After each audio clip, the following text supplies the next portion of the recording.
You're listening to the Yeshiva of Newark at IDT podcast. I'm your host and curator, Rabbi Kivlevitz, and I hope you enjoy this episode. Here are the Isles, the Projectionist, Semicha. Hi, I'm here with Kolakowski, and we have got, I think, a great lineup tonight.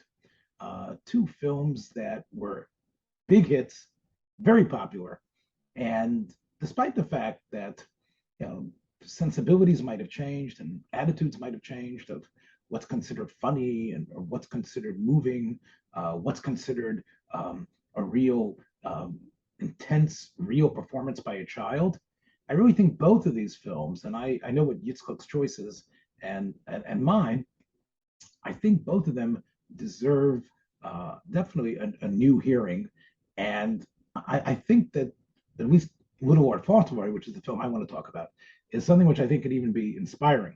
Yitzchak is, Yitzchak, I'll steal your thunder and tell you, Yitzchak's going to be talking about 1951's Monkey Business, Howard Hawks' Monkey Business, and I'm talking about 1936 is John Cromwell's Little Lord Fauntleroy.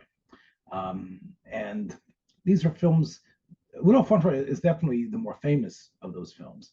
It wasn't the first version of it, Yitzchak, because the author who wrote the famous children's book, Francis Hodgson Burnett, who also wrote The Little Princess, many other wonderful children's books. This was a big favorite in people's minds, Little Lord Fauntleroy, and it's really, of course, The Secret Garden. This is a book that you can see why kids loved it. The story of a child, and again, I didn't read the book, so I'm not sure if in the book you have this America, England type of dichotomy, but at least in the movie, and I assume in the book as well, there's at least a kid who's being raised in poverty. He knows that his father was some sort of important English person, but they were never raised with a tremendous amount of wealth. And all of a sudden, he discovers in the movie he's actually in Brooklyn, or Hollywood's version of Brooklyn, and he discovers through a lawyer that appears that he's actually the only heir to the Earl of Donincourt in England, and this makes him Little Lord Fauntleroy.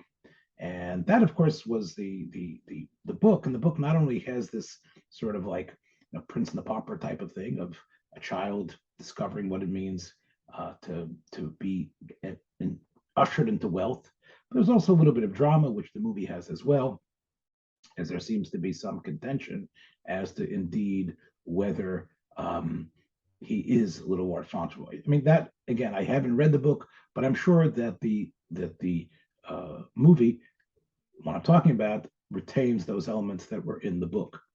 Now, this movie was directed by John Cromwell, but who was a director of, it seems to be, some significance, although I don't think he ever was considered one of the major Hollywood directors. I think most people know him because his son, James Cromwell, has become quite an important character actor. I think anybody who probably saw Babe.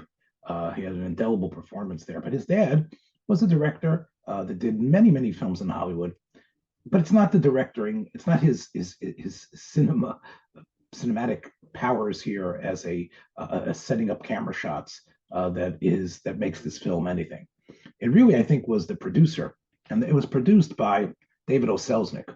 I don't know if the O really meant anything, but David Oselznick was a producer who was raised sort of like as a movie brat, coming out of Pittsburgh, going to California, and deciding what he was going to do was rent space at the various studios and create his own production company. And most people probably realized that David Oselznick was the producer of Gone with the Wind.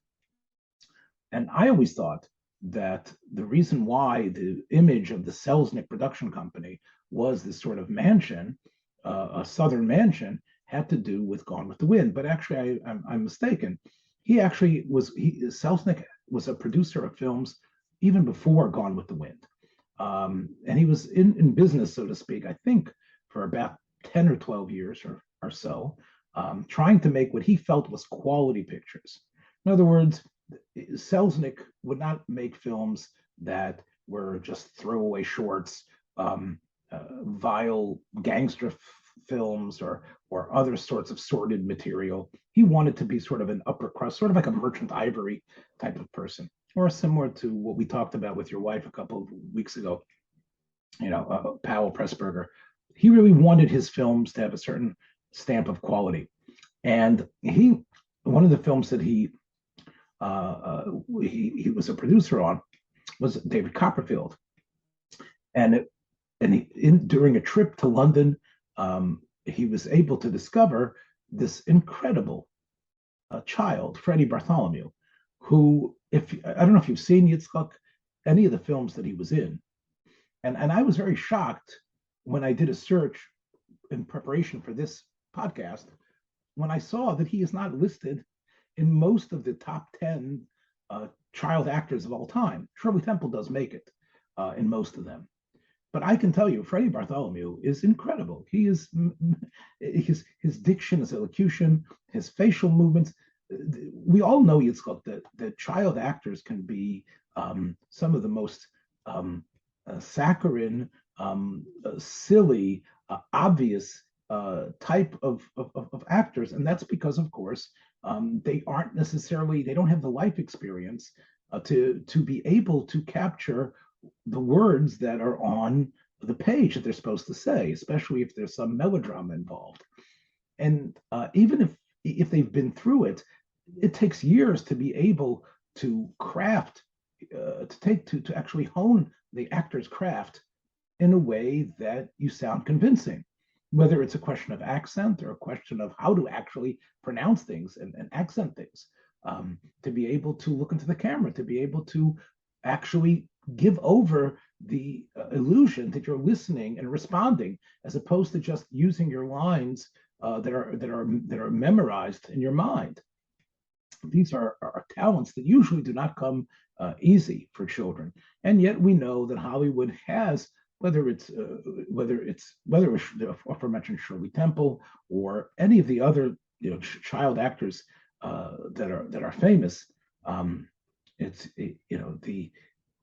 That Freddie was a superstar.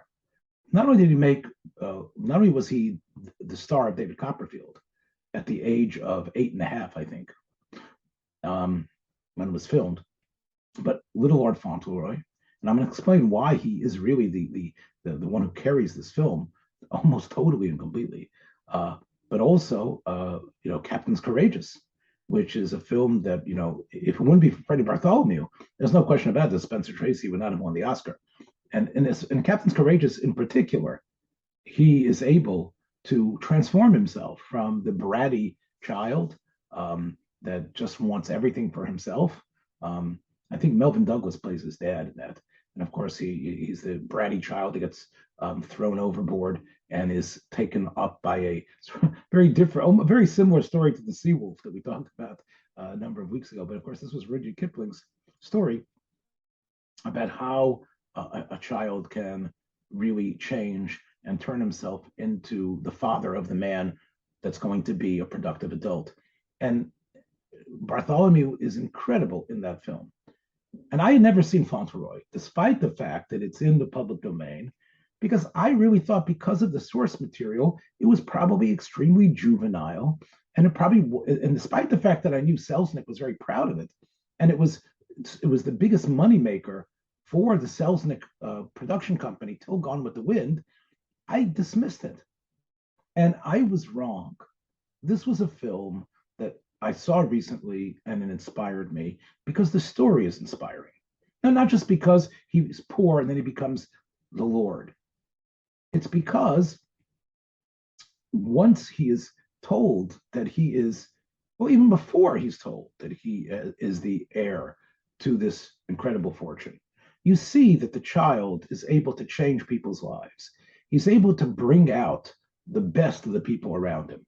Now, in Brooklyn, where he lives, his two best friends are the greengrocer and what he calls the bootstrap, which of course is another way, is another way of saying a shoeshine boy. Who's the shoeshine boy? Mickey Rooney, who was together with him in Captain's Courageous, and Guy Kibbe. And of course, Yitzchak.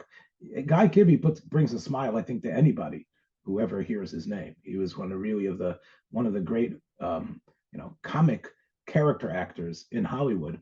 These were his two buddies in Brooklyn. And obviously, Mickey Rooney was older than him, than Freddie. Freddie was at this point, I think he was 11 when he made the film, but he was playing 9. He was a little short boy. And he shows in this film, set in the 1880s in Brooklyn in the beginning, how he is able to navigate a very tough neighborhood, a neighborhood of toughs who really want to beat him up. And he's able to bring light and understanding. He's able, with his innocence, but also with his innate intelligence, that never wants to lord it, and no pun intended here, over anyone. He actually believes in the best in people. And when he lives with his mother, played by Dolores Costello Barrymore. She was John Barrymore's wife. John Barrymore, of course, is the ultimate tragic Hollywood actor, the one who in silent films, of course, was considered one of the great leading men. And because of, I think it was the nasal quality of his voice or other issues, he was not able to really make the transition to sound films in any significant way. And he turned to drinking, and he was violent. And he was married to this very beautiful woman, Dolores Costello, who appears here as Dolores Barrymore. I mean, why not? If you've got the name of the first family of actors, you might as well keep it. So she plays his mom. She's a widow. She was married to this English fellow who was clearly a lord in himself, but just like many Meghan Markle and was it Prince Harry, I think, realized that there's always going to be, the English royalty is somehow going to have a taste for this American style. And then he was disowned, as it were, from his father. And therefore she was exiled with him to America. He died, leaving her to raise the child by herself. But he's been raised magnificently. For some reason, despite the fact they don't seem to have any income, I'm not sure where the money came from. They have a maid who takes care of both of them and dotes over the child. And when all of a sudden there arrives a wonderful, wonderful actor playing the lawyer, it's Henry Stevenson, who plays Havisham. And again, he's a really wonderful English actor who is able to sort of as an Edmund Gwenn type of quality in terms of showing like a constant bemusement, very seriousness, but a constant bemusement over what is occurring. He's the lawyer being sent from England, and he is so impressed because it's clear that his employer, the Earl himself, the Earl of Dorincourt, played by the former superstar cricket player of England, C. Aubrey Smith, mustached completely and turned into, like when we talked about Colonel Blimp, the ultimate type of Colonel Blimp type of character, but much, much worse, as we'll see. He's been sent by this man, and this man has told him the worst type of things about this daughter-in-law of his. And he discovers how refined she is, how sweet she is. And of course, here's the deal. We're taking you to England. I'm not going to separate you, the Earl says, from your son. Not completely, but you're not going to live with us in the castle. The castle, I'm going to live with my grandson. You'll have a house nearby, but I never want to see you. I never want to see your face. And she doesn't allow her son, played by Cedric, Sedi, as he's called, played by Freddie Bartholomew, to know anything about this. But that rather the grandfather, who has sent his lawyer with a stash of cash to pay off any debts they have there and to bring them to England. Now, it's interesting, of course, right away, you see not only Bartholomew's acting talent, but you see the story's really sense of goodness. Because what does he want to do with this money that he now has? He wants to help Mickey Rooney's character. He wants to help Dick, the shoeshine boy. He wants to give him his, instead of having to run around and have to shine shoes on every corner, but to give him his own little shop. And they're able to buy that for him, that it could be his own little spot that he has. He's also able to help the old Irish lady who's selling apples. What he wants to do is help other people. That even though he's been given wealth, he realizes emotionally that the greatest gift a person can have is the ability to give to others. And this is what was inculcated into him as a child, seemingly from his mother. And this is what he practices to the T, even before he gets on the boat. And of course, once he arrives in England, and of course, England is obviously just made up as some Hollywood soundstage. But the English actors that they use, unlike National Velvet and other films that we talked about, where the accents were just flying all over the place, they used a complete set of English actors. I mentioned C. Aubrey Smith before. He plays if anyone is, he's sort of like Alistair Sim in Scrooge, combined with Cruella de Vil from 101 Dalmatians. I mean, he is just, he's the Grinch. He's just this mean, ornery, dismissive landlord. He's the lord of this whole little area in England, and all he wants to do is foreclose on people and send them away. He feels he can push the rector around, the minister. He is seen to be a person who is bitter, a person who suffers from gout, whose dog is this huge Great Dane who just growls and is vicious. I mean, they really lay it on thick on grandfather. And yet, of course, when they bring SETI over, when they bring Freddie Bartholomew over, that first conversation, and it's Bartholomew sells it. He's able to show with his innocence and his understanding, or lack of, a way into the heart of this man. And within, of course, what's going to happen, Yitzchak. He's going to change this person. But it's done so wonderfully, where you see him, soon playing marbles on the floor. You see that he says, "Of course, you're the sweetest person I know. You must be a good person. You gave us this money. If you give this money to people, if you brought this house for my mother, if you gave us money to be able to help people, you must have a good heart. You must be somebody that the actions that you do must indicate the fact, not that you're just trying to buy people off and just have to do a charity because it's expected of you, but because it really comes from a charitable heart and a good place." And what the film really brings out in a way that is so moving is that this fellow, the Earl, has had two sons. Both of them have run off with Americans, seemingly. He says in the film and he tells the lawyer that he never really was close to his children. He never really loved his children. He was incapable of loving his children. And yet, when this child arrives and continuously says that he cares for him, that he can be fond of him, that he hopes they're going to be good friends, and finds the best of him and judges him favorably, he's able to discover that he has the capacity of love, that he doesn't hate himself as much as he thinks, that he isn't this ogre, that he is someone that could, because of the love that's being given to him, he can start caring for himself and for others. Even the Great Dane quickly becomes under the spell of Little Lord Fauntleroy. The servants, the townspeople, and there are such wonderful little scenes like the going to the rector and going to church. And even though I'm not a big fan of hymn singing, and that sort of, again, as being raised as a Jew and never really spent time in a church in any way or holding a hymnal or anything like that, I sort of like, I sort of like want to turn away from these scenes.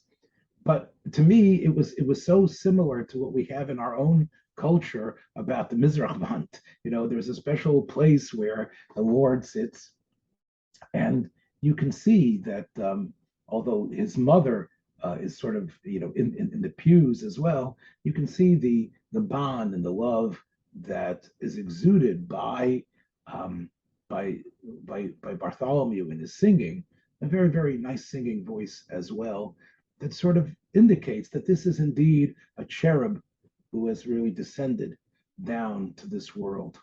And and there is a party where he's introduced to all his relatives, and again, he isn't over knowing. Again, people sometimes cite Macaulay Culkin's portrayal in Home Alone and others, or I forgot the boy who was in the Christmas Story, as a realistic of a child, a realistic example of a child star of meeting adults. Peter Billingsley, I think, is the boy who plays it in the Christmas Story. Freddie Bartholomew does a great job of being having wonderful diction, of having a certain upper crust vocabulary, but at the same time not being just some sort of moppet that is able to talk incredibly. He is a child, and you can tell that he plays it like a child. How he falls asleep. It really is a wonderful performance, and it's a testament to the fact that you can have sentimental problem, but done correctly, it could really bring out a positivity of and much more than what Dickens did in A Christmas Carol. Because what Dickens did in A Christmas Carol was you can be scared to do tshuva. Basically, you could if God will send you angels or to tell you, or spirits that will tell you about how your life is corrosive and what it's leading to, you might want to put the brakes on it and stop.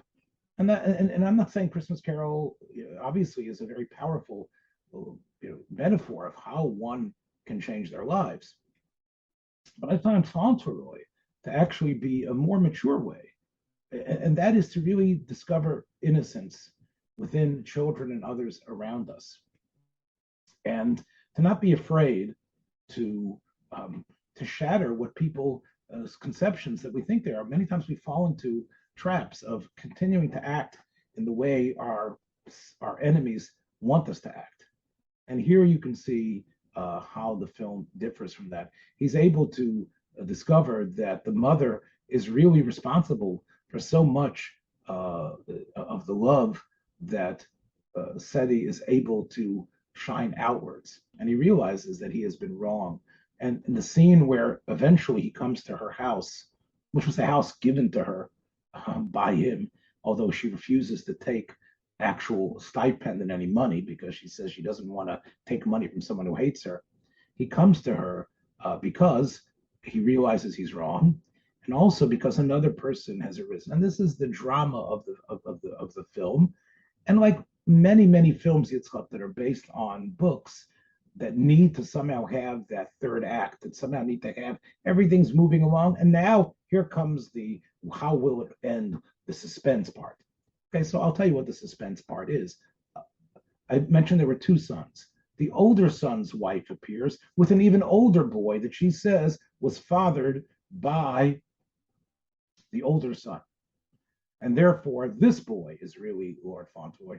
And of course, this woman is the opposite of Dolores Costello. She's really I think it was played by Helen Flint. She's someone who's clearly a gold digger.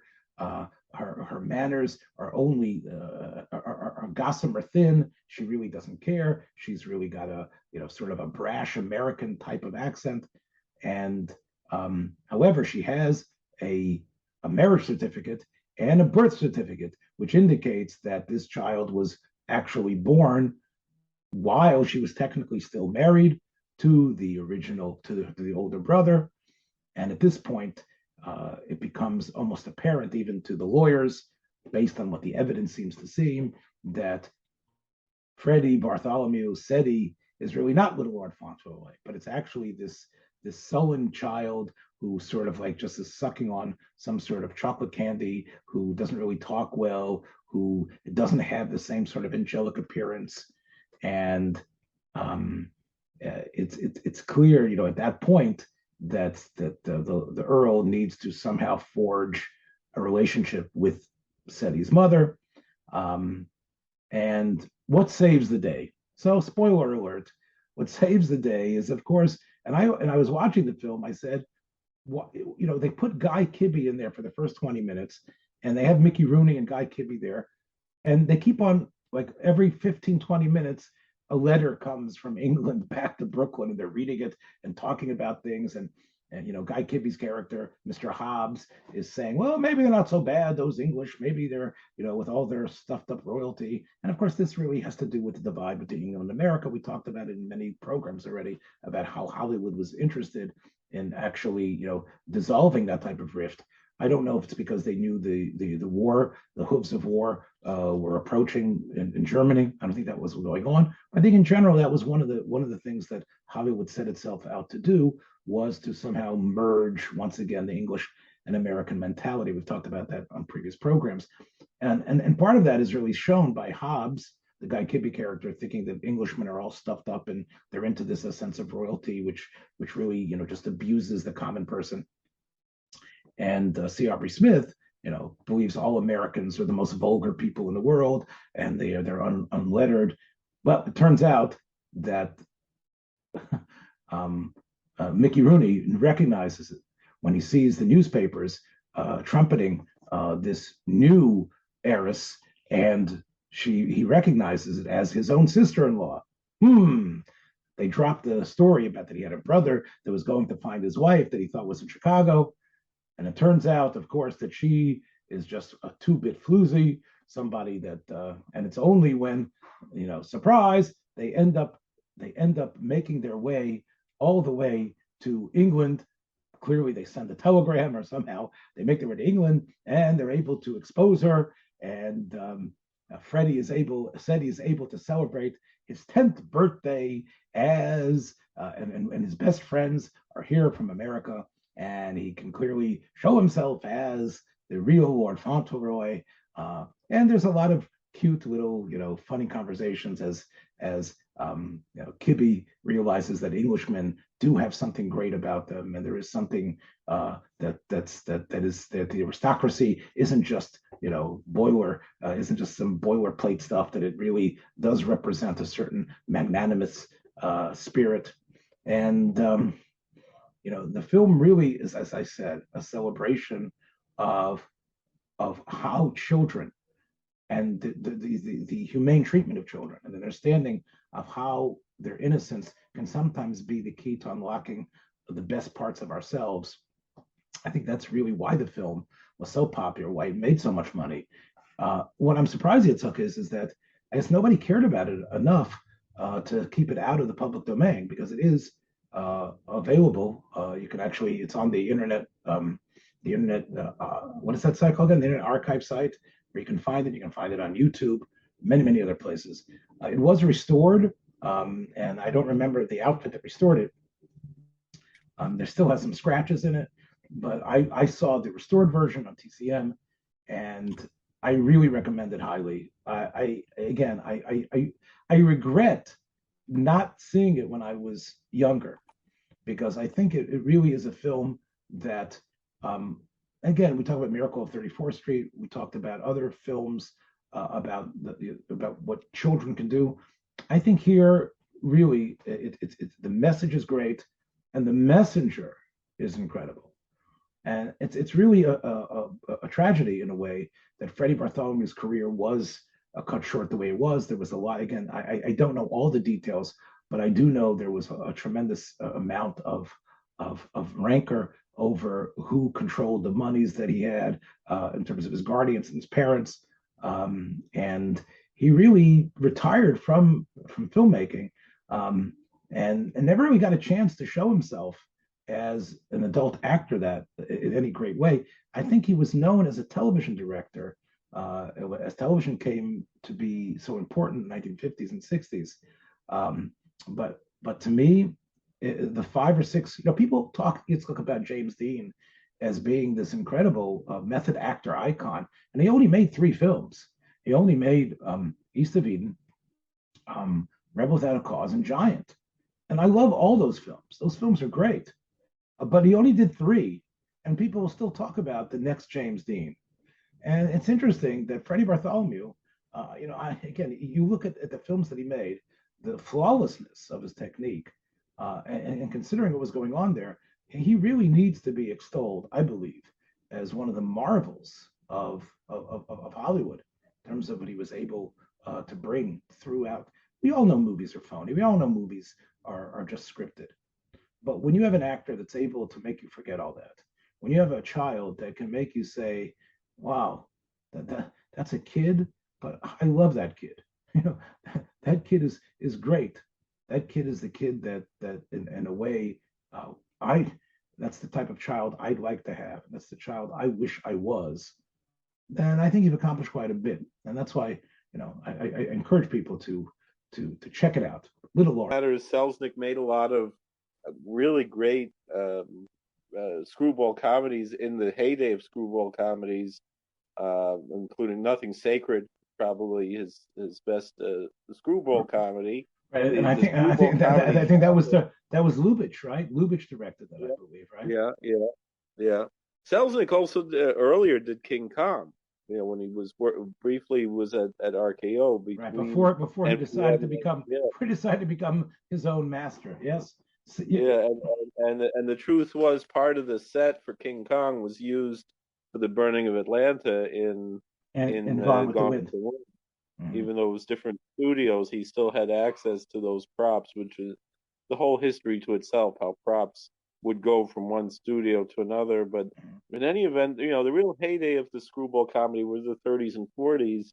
But Howard Hawks kind of, again, not as late as King Ralph in 1993, but in 1951, kind of at the end of the screwball comedy genre, made a film called Monkey Business that we watched over the weekend. Part of it is my kids developed a little bit of an interest in a little dress that apparently I have no way of proving that this is what it is, but it's a dress that apparently Marilyn Monroe wore this dress and gifted it to my bubby. I don't know exactly how that happened. That I mean, if my wife was in the hospital having a baby or whatever else, she never gave a dress that she wore to a nurse. But I guess it's a little bit different if it's Marilyn Monroe. But it's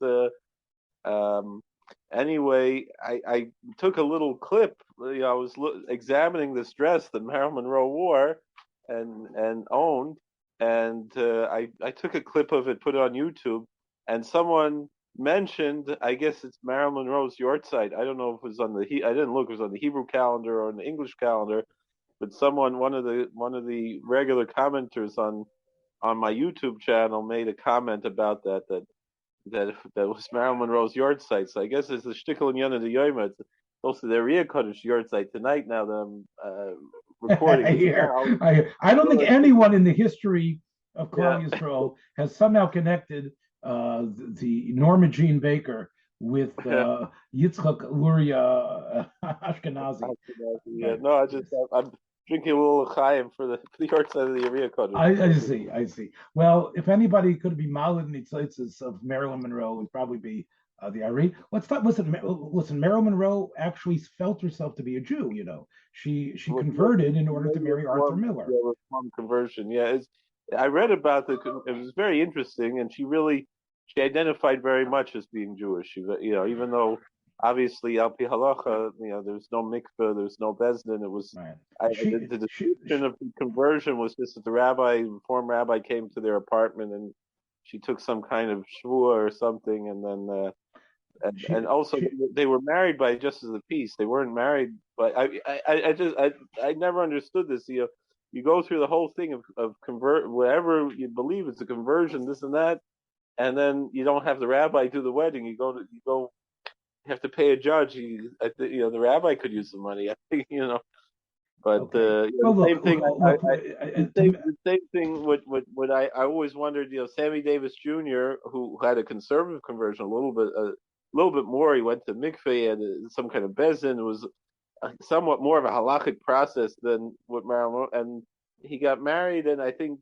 Jesse Jackson was the officiant, and it was just like the Reverend Jesse Jackson was just like little strange. Where's the Well, let me tell you something. I think we could dedicate a whole program to stars that were semi-Jewish to converted to Judaism, and we could definitely do a whole program about Marilyn Monroe. But I think we have to be honest that had her career ended in 1951, and she would have just had a couple of small roles, a very small role in All About Eve, and of course here in Monkey Business. It was only really 52, 53, 54. By the time Gentlemen Prefer Blondes, that's when she was actually the bombshell, the sex symbol, the actual symbol of the United States in itself. And of course, then you have the 7-Year Itch and Some Like It Hot.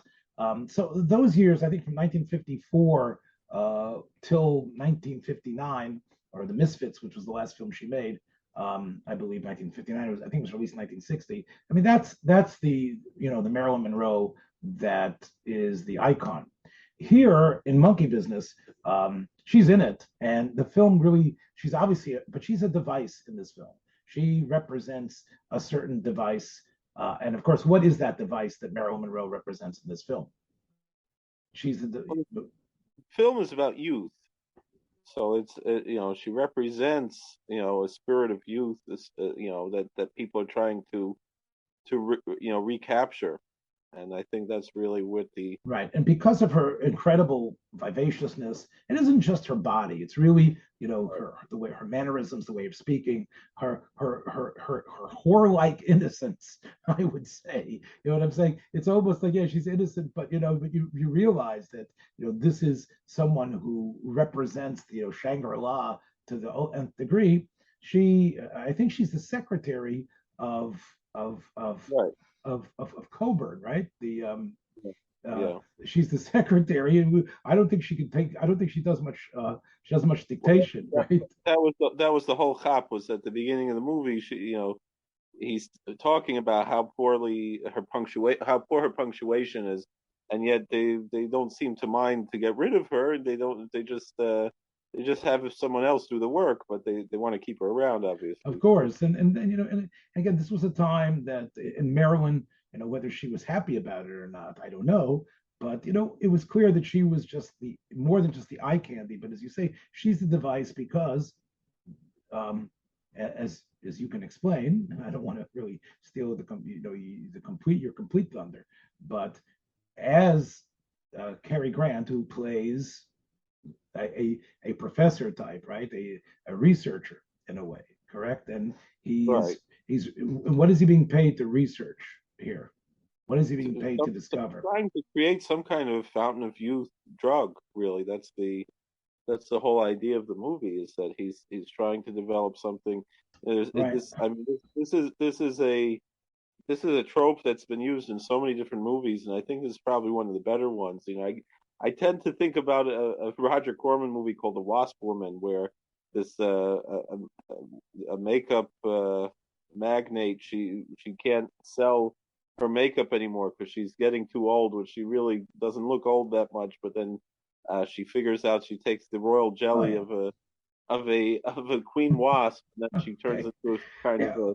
I thought you were going to throw in the Little Rascals short where you have these gangsters that somehow discover the fountain of youth, and they're then played by midgets, I think, right in the film or something. Right? I mean, but you're right. But I think it's really more a take on the drug company. I mean, there's a couple of things here.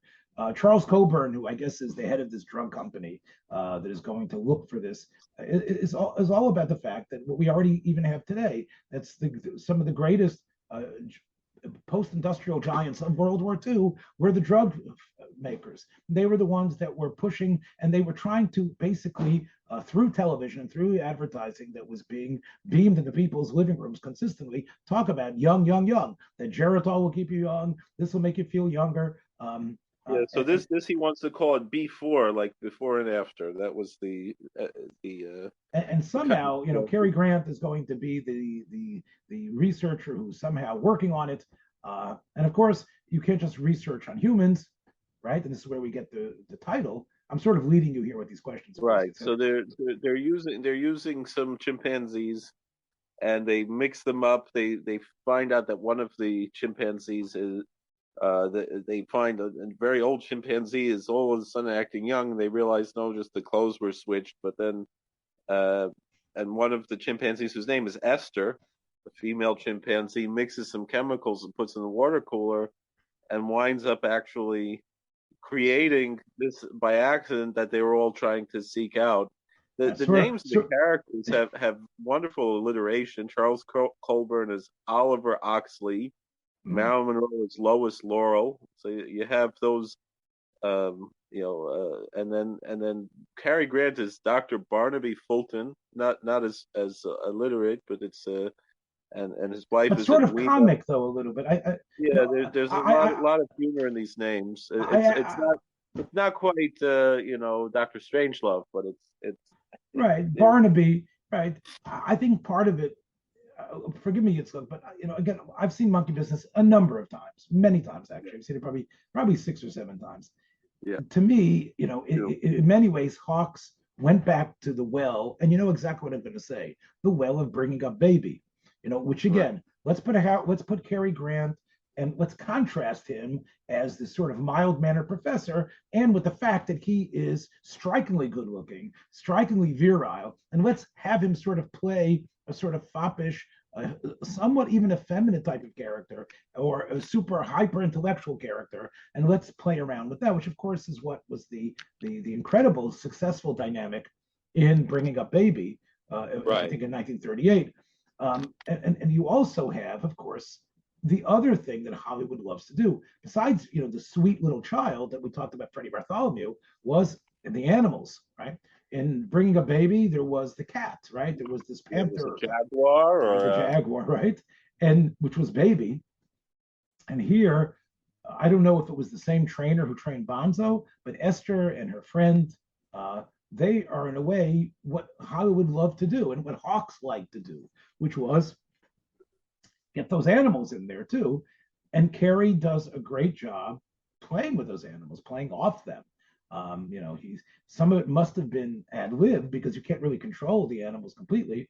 And I think I think in that way, it's sort of a very similar motif here of where, but unlike Bringing Up Baby, where, Katharine Hepburn is able to strip away without magic, without potions, this other side of the professor. Here, it's actually because Cary decides to drink the potion himself, right? He thinks he's drinking the potion, and he doesn't realize that it's actually what's in the water cooler that's doing it. That's right. So he thinks he came up with it, and he thinks that if he just applies some heat to the formula, that's going to make it work. And it doesn't actually do anything because Colburn really wants to try this. He is pining away for his youth. That's right.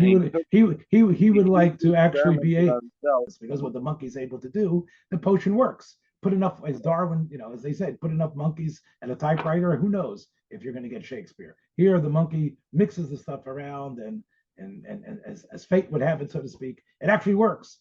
And Cary Grant, who is middle aged by this point, we talked about in the film that people will talk when I talked about him, romancing a girl 20 years his junior. Here he is, a couple years older, and the gray starting on his temples already. But once he takes this potion, what occurs is that he finds himself, right? He finds himself turned back into a young man. The major thing is that he can see without his glasses, and that's really where he can really show himself that if he wants to go roller skating and swimming and show off that he can jump off the diving bell and the diving board, and he drives a crazy car and dresses up in a very youthful manner, and he takes Marilyn Monroe out. It doesn't seem like it's on a romantic date. It's just really more like a young person wanting to have fun. There's a certain innocence. It seems still even in his youthful. Part of it, I think, was the Hays Code in some way, right? I mean, part of it was the fact that he is married, and let's talk about the other star of this film, Ginger Rogers. He's Right. married to Ginger Rogers, who who in her when she was young was if not Marilyn Monroe, was known as a sort of a sexy star. Right. Even before she became Fred Astaire's impeccable dancing partner, she was known as a very beautiful, sexy type of star. And she won the Academy Award for playing in a dramatic role. And she had shown in movies like Bachelor Mother and others that she was a super adept comedic actress. We've talked about her in the past in Storm Warning and other films. And they didn't want to have Carrie being an adulterer, at least outright, here in this film. But as you say, he sort of has a schoolboy crush on the older woman, Marilyn Monroe, right? I think that's really what's going on. He's sort of like a 14, 15-year-old who's with the older woman, although he's really, about 25 years older than her. I think that's the way I remember it. I don't know if that's how I understand it also, and then even when he's developed to be even younger later on in the film, and there's this, it seems like in some ways that Ginger Rogers, she doesn't seem to have such a jealousy at first, as an adult, when she finds the lipstick on her husband Barnaby's face, but then when they're both reduced to children. So how does what is the impetus for Ginger Rogers? She goes to the lab and she ends up drinking some of the water. She also believes that she is taking the potion, and right, but then they give her some water, which is where the real potion is. It's in the water cooler, right? Right. And right. So when she takes the drink of water to sort of wash down the bitter taste of the potion, it starts to work on her. And because Hawks was running out of time, her transformation is much quicker, I believe, right? Yeah, and then they have another time when both of them transform later. They have, but there's a lot of jealousy. There's a lot of things going on between, first, at that point, she just wants to go dancing with her husband, and they want to go back to their the honeymoon suite, and they remember all their old songs and everything, and they're very sentimental and romantic, but he winds up messing something up by offending her because she's so sensitive in this state, and she winds up calling her mother, and she's about to leave him, and she calls a lawyer that really has been trying to take her away from Cary Grant. He's played by Hugh Marlowe, who is in a few movies that I'm familiar with, The Day the Earth Stood Still, and I'm trying to remember some of the other monster movies that he was in, science fiction movies. Yeah. Hugh Marlowe, the Earth versus the Flying Saucers. He's probably the head of this. If this film has a heavy, it's probably him. I mean, although he's not much of a heavy, but he's probably the mean character of this film, or the underhanded. He's the underhand. Look, Charles Coburn to me is one of an underappreciated character actor. He was great in The Lady Eve. He's just a wonderful presence, and I think he always played an old guy. I think he was playing an old guy even in his youth. So you can't really look at Charles Coburn as the villain. I think you're right. Hugh Marlowe was sort of the villain who was going to try to take Ginger Rogers away finally from this egghead professor, but she's too far gone because she's taken the potion, right? She's taken this youth potion. And because of that, she's not interested in him romantically either. She just she becomes like a preteen almost. Right, so there is this aspect where she is jealous. She expresses her jealousy. She says, she's gonna tear out, the Marilyn Monroe character. She's gonna tear out her blonde hair from the black roots. Right. That's one of the lines that she has and she. The jealousy that comes out when she's portrayed as a real young child, because she's like, Cary Grant is like, oh, I want to play with you, and then Ginger Rogers plays all kinds of mean tricks on the Marilyn Monroe character. Right. And so in other words, what happens is they sort of devolve from like the teenagers into sort of like 7, 8, 9, 10-year-olds who are into what we would call a puppy love type of state. and how little kids are bratty and otherwise with each other. So, right. And I think that's sort of, in a way, a celebration of somewhat of, I guess, of that youthful aspect that they end up rediscovering through these scientific magical means. That's also part of the Cary Grant wants to take some kind of revenge on Hugh Marlowe, and he sees some kids who are playing cowboys and Indians. Mm-hmm. So they said, "Oh, I'm going to scalp him." And he winds up giving him a mohawk haircut, which goes along with something we were talking about earlier. Yes, right. And I'll tell you what. Look, Cary was. I've talked about him as the ultimate movie star. The really incredibly adept comedian. I mean, this shows his range because this is somewhat different. I mean, again, you're right. It is very similar to Bringing Up Baby, but it's very different than His Girl Friday. It's where he is much more of a conniving, Mm-hmm. Somewhat obnoxious character, but still lovable despite being so obnoxious and having a negative streak.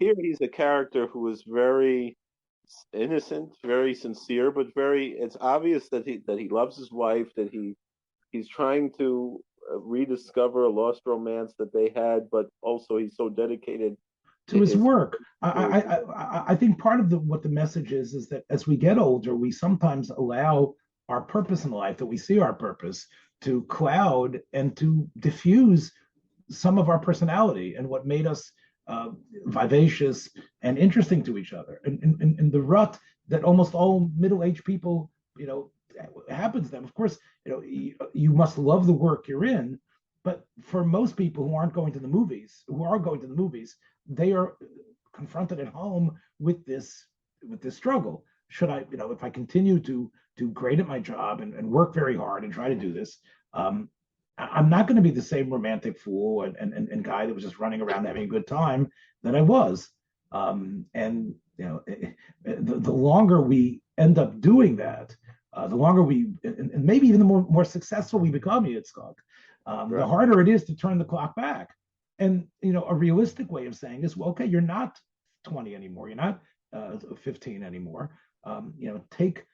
Enjoy the fact that as a mature person, what you're doing. Of course, you do need some time out, and it shouldn't be buried so deeply that you're not able to summon some of that back up. And I think that's part of what the film was speaking to, because as far as I remember, it's like they're going to devolve to the point that they somehow have to find the antidote, and somehow they realize that when they realize where the potion was that was in the water cooler, that they're going to somehow be able to reverse the process, right? I think that somehow you got to admit that there is sort of a rushed feeling to it.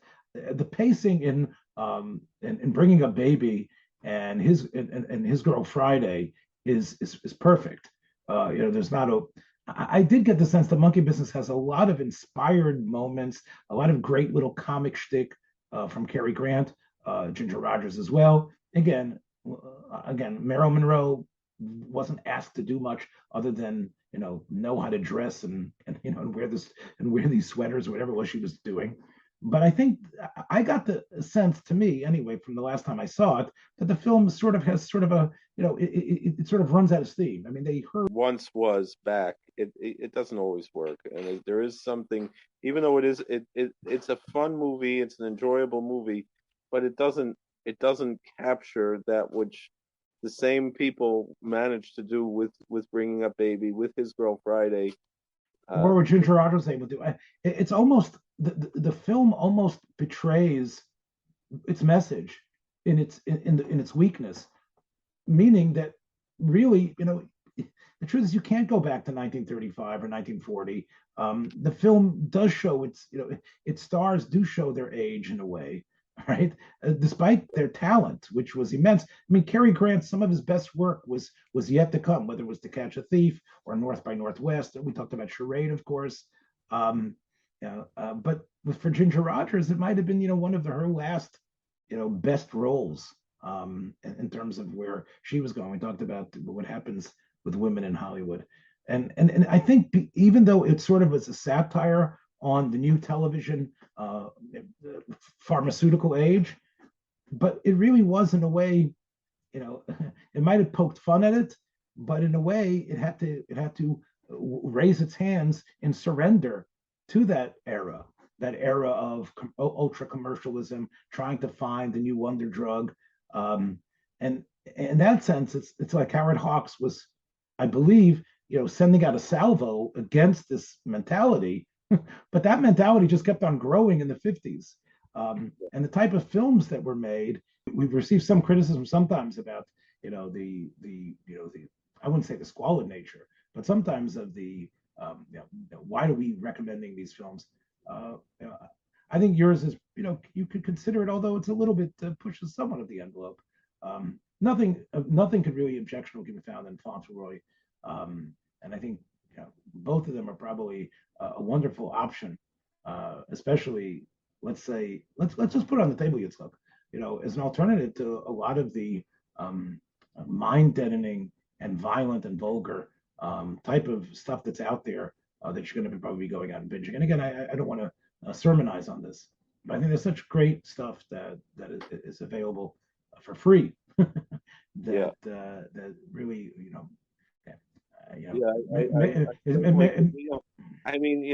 seeing the kinds of things that are now, I was complaining about how bad new stuff was when I was a kid in the 80s and 90s, and how I really enjoyed. Just you can't get it.